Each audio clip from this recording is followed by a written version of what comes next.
He's one of the godfathers of middle market lending, actually. I do think the origins of this business, where it was focused on middle market size companies, is healthy, underwriting is strong. The bigger the loan, I'm not sure if you're getting paid extra for the risk you take. It's very close to broker syndicate. And you, Ron? For me, it's mainly two main points. One is make sure you really understand the risk reward you are acting in, and if the risk change, the price needs to change, and vice versa. And second, enforcement. Make sure you can enforce the agreement. If you cannot enforce the agreement, don't lend the capital. Some great advice.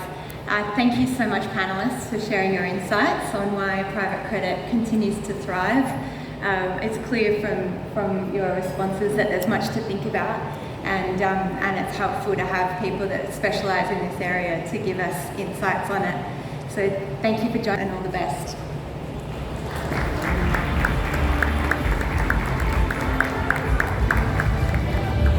Thank you so much, Ellie. That was absolutely fascinating, really digging into the nuance there of private credit and the things to think about. And of course, for us old-timers, risk profiles, when you've seen those markets crash in front of you, is really quite something to be planning for the longer term. So thank you for those insights, very much appreciated in discussing those risk profiles. So now we have our side, and we're very delighted to bring you this one. It's a conversation with Marshall Wace. Now, it's an intimate conversation with the investment legend Sir Paul Marshall, and he's going to share the insights from his 35-year career, including over 2 decades at, of course, Marshall Wace. He's going to delve into the lessons from his book 10 Hard Lessons from Experience, and also talk about the gap between academic theory and real-world market practice. He's also going to explore the strategies that are employed by top investors to consistently beat the market. So it gives me great pleasure to invite to the stage for this intimate conversation. It will be moderated by Sir Sajid Javid, the partner at Centricus, and of course he'll be joined by Sir Paul Marshall, as mentioned. So gentlemen, please come up. We really look forward to your conversation. Big round of applause.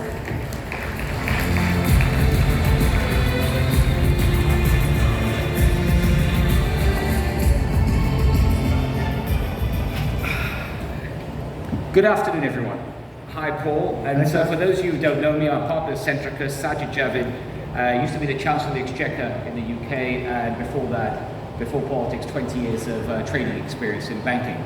It's great to be here with the founder, the chairman, and the CIO at Marshall Wace, Sir Paul Marshall. Welcome to ADFW. And let's get right into it, Paul. So first of all, there might be some people in this audience that, for whatever reason, haven't heard of Marshall Wace. So just tell us a bit about the firm. We're about 25 years old.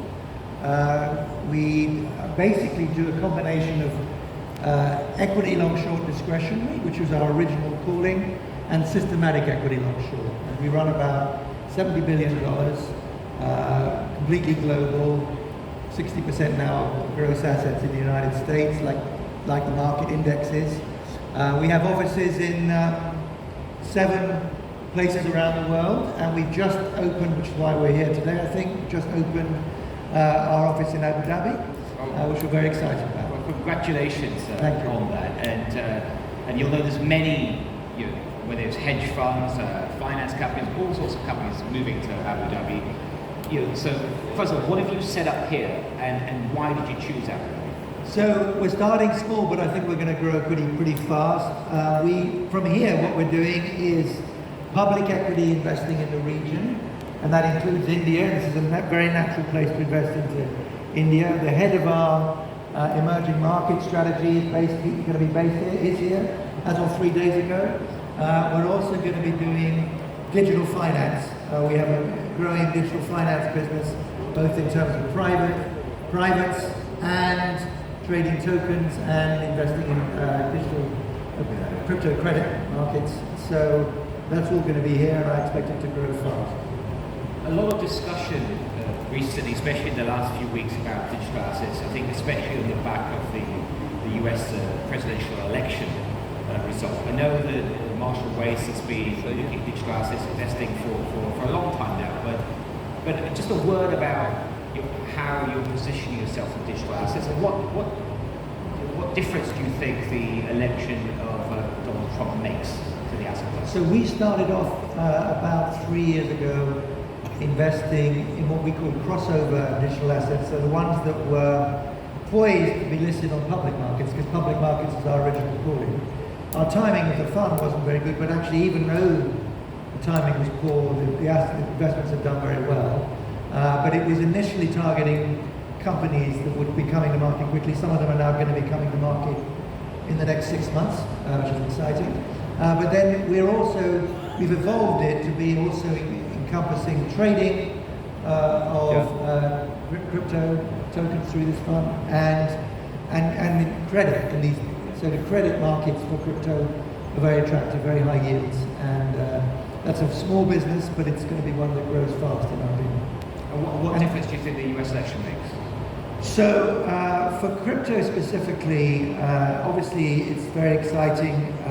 Trump has appointed, as we know, Paul Atkins and David Sachs into that space. They are both crypto believers. It's a very big contrast from what happened under the Democrats. If we understand Mark Andreessen correctly, a lot of crypto founders were actually debanked, so it was actively discouraged. So they're going to be very embracing of this market. And I think it's very, very important strategically what happens in the United States, because there are different models of embracing crypto. The key difference, perhaps, is your attitude to CBDC, where some countries will use CBDC as essentially only a central bank instrument, and effectively an instrument which will increase social control, and other countries will seek to have a much more liberal approach to how they use, how they allow digital currencies to circulate. And we're very excited.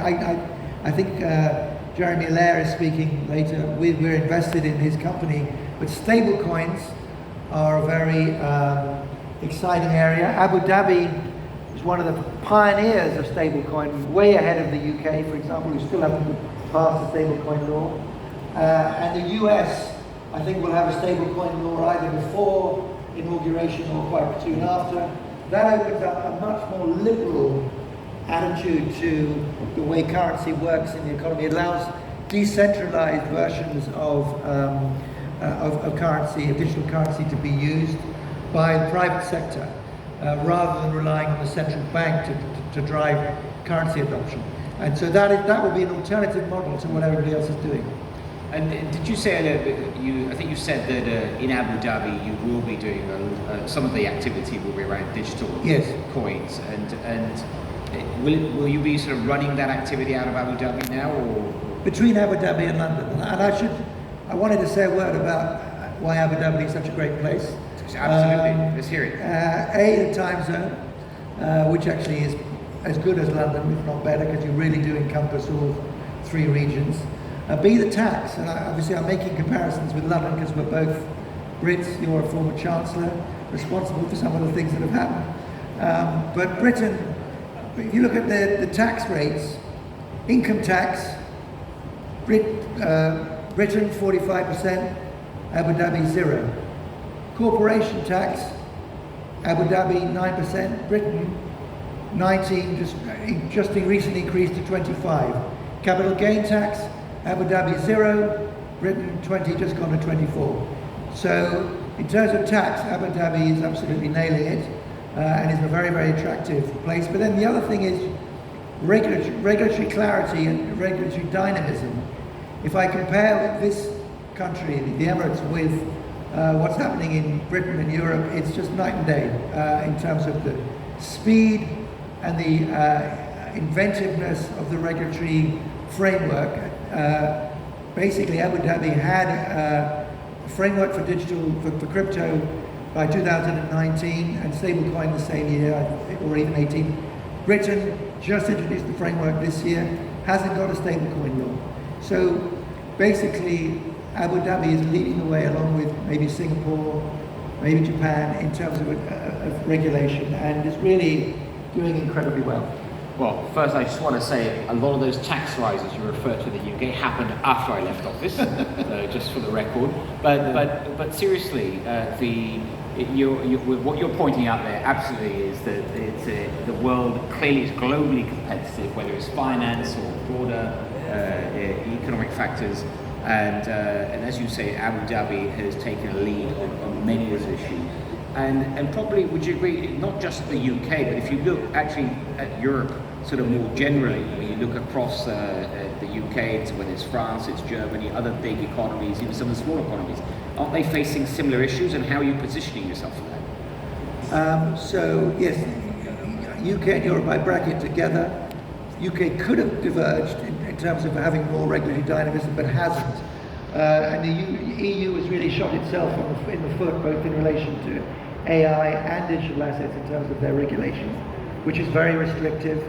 And really the US is leading almost the world on almost everything in relation to innovation. There's a few things happening in China which are exciting, but the US is really where it's at. Europe is, you know, there's the saying, US innovates, China replicates, Europe regulates, and that's where we are. And so in terms of Europe, it's still from our point of view, a very good alpha market in terms of market inefficiency, but it's not a great market for beta. Of course, that's understood by the market, that there's a huge valuation spread now between the US and Europe in particular, but I think that is deserved, unfortunately, and it's not going to change. And in terms of sort of navigating through these markets, you know, you refer to, so we talk about digital assets, we talk about, you just referred to AI. You know, as we speak today on the globe, you know, we've got two shooting wars going on. We've got a Cold War, a trade war. There's climate change issues and many other sort of issues. Let's call them broadly big geopolitical issues. How are you sort of marshalling ways? How are you managing all this uncertainty? So our day-to-day job is obviously extracting alpha at the stock level. But in 2008, we had a rude surprise because we neglected the macro. So we now, and then immediately after that, we introduced a strategy team and a macro team. So we actually spent quite a lot of time trying to understand the macro, which is essentially about obviously understanding tail risks and where they are, and not ever getting caught by surprise by anything happening in the world. And one of those big changes, I think fair to say, going on in the world today is, and you referenced it earlier, is artificial intelligence. Yeah. And it's been a big topic of discussion already at ADFW. And I happen to think, I think like a lot of people, that the artificial intelligence is a real revolution. I think there's going to be no aspect of society that's left untouched by it. It's going to be very profound, at scale, and very fast. And do you share that view? And if so, you know, how do you, again, a fund as successful as yours, but looking to the future, how do you position yourself for that with the sort of profound changes that aren't sort of 10, 20 years away, but perhaps only a couple of years away? Yeah. So first to say, we were fortunate in the sense that we've, for over 10 years, have been invested in machine learning very heavily, drives all of our systematic decision making. So we had a lot of the infrastructure in place for artificial general intelligence when that emerged in the last 18 months, 2 years.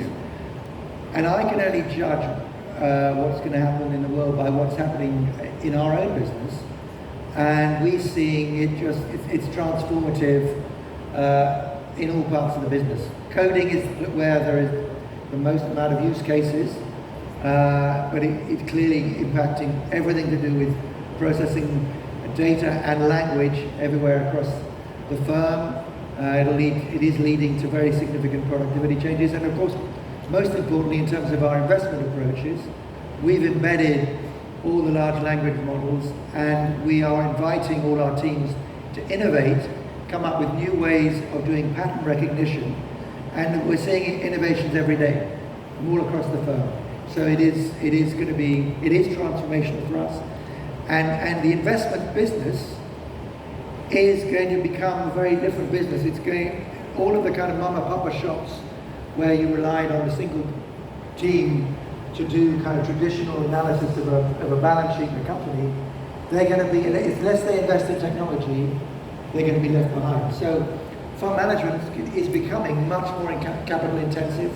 You're having to invest in this, and the winners will be those who do invest, and the losers will be those who don't.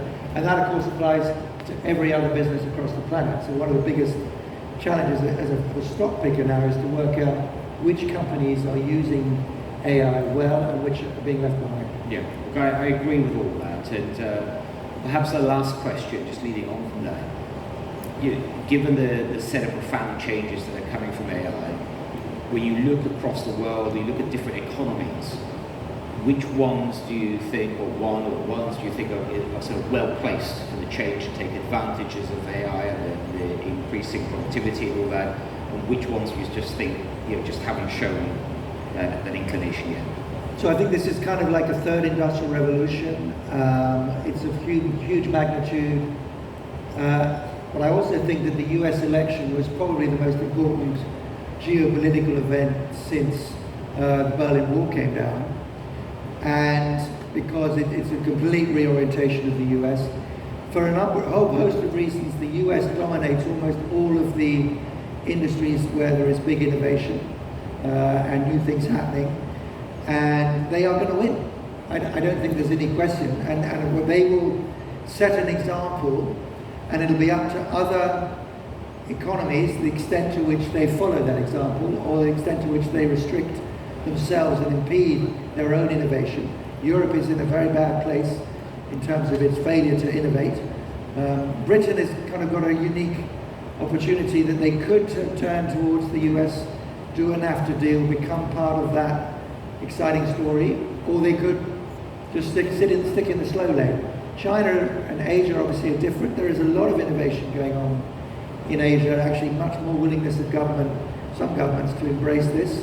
I think Japan is well governed, well placed, Singapore obviously, and China itself is very strategic, and their issue, as we all know, is the fact that the US attempts to cut them off from the most advanced semiconductor technology. And so they'll be able to compete in a lot of traditional manufacturing and advanced manufacturing, but not necessarily in some of the areas where the US will lead. Absolutely fascinating, all of that. Unfortunately, we have actually ran out of time. We could have gone on for ages. Thank you very much, Sir Paul. It's great to be up here with you. Thank you so much. Thank you, Thank you. Thank you. Thank you so much, gentlemen. Absolutely insightful. So Paul, Sergeant, thank you so much. Absolute pleasure. So, we've had a wonderful fireside there, really getting behind the scene of what makes that outperformance happen and things to watch out for the market. Now we are going to be looking at remarkable opportunities and challenges as artificial intelligence is rapidly reshaping the financial landscape. I'd like the founder of 2 Sigma and Marwan Deba, the professor at Khalifa University.